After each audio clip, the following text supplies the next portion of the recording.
Good morning. These are the things that matter most in Europe's market today. Washington has widened its anti-Iran sanctions plan. Iran has vowed to retaliate. Asian stocks are lower as tech jitters cloud the Nvidia setup. Gold is at a multi-month high. Bitcoin is again near $80,000. And Porsche has signed a major AI deployment deal with Tata Consultancy Services. The central question is simple. Can Europe stay selectively constructive when sanctions, AI proof, and hedge demand all point to a market that wants confirmation, not promises? Start with Iran. CNBC reported that the Trump administration unveiled an anti-Iran global sanctions plan and signaled that China is not exempt. Investing.com reported that Iran vowed to retaliate after the United States widened sanctions. For Europe, this is still a transmission story. The cleaner side is Shell, Total Energies, and BP if supply security and energy cash flow are rewarded. Pressure sits with Lufthansa, IAG, and BASF, where fuel, freight, or feedstock shocks can reach margins before pricing power catches up. For private investors, the useful filter is not whether oil moves 1% in the next hour. It is whether sanctions remain financial and containable, or whether retaliation revives shipping risk pricing in European transport and industrials. Second, the AI trade enters the proof phase. Investing.com reported that Asian stocks fell as tech jitters and Iran's sanctions clouded the Nvidia outlook. It also highlighted Asian chip stocks with Nvidia exposure ahead of earnings. Europe's angle is not to copy the US Nvidia trade. It is to ask which European suppliers turn AI spending into booked orders. The cleaner side is ASML, ASM International, and B Semiconductor if the equipment chain confirms demand. Pressure sits with richly valued tech and suppliers whose orders fail to match the AI narrative. For private investors, this is the hidden mechanism.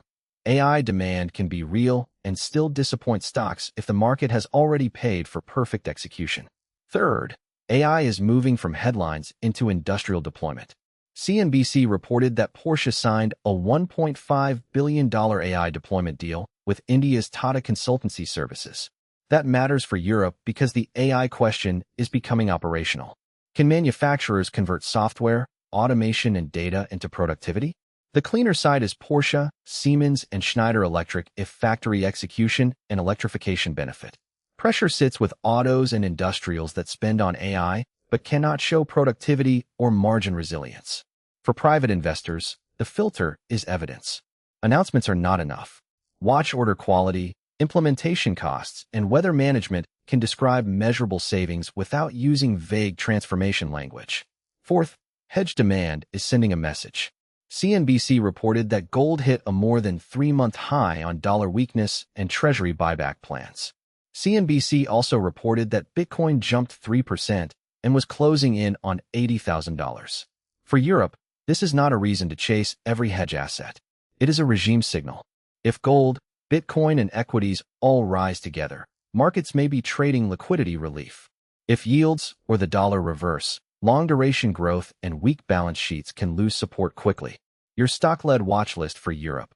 First, Shell, Total Energies, and BP for the sanctions to energy cash flow channel.